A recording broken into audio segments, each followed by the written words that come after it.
Has your iPhone alarm stopped after iOS 26? Let's fix it fast. First, open the clock app and confirm your alarm time is enabled. Tap the alarm, check the sound is set and repeat days are correct. Next, raise volume and disable the mute switch. Alarms need sound.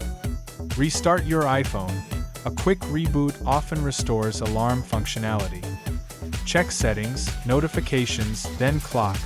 Allow sounds and alerts for clock. Open settings, then focus, and select Do Not Disturb to review exceptions. Tap People and Apps. Make sure clock or alarms are allowed through focus. Also check sleep or bedtime wake up in health or clock. Ensure it's enabled. If alarms still fail, delete and recreate the alarm, then install any iOS update. Quick checklist. Restart, volume, notifications, focus exceptions, and recreate alarm. Recap. Check clock, sound, focus, reboot, and update. Your alarm should work.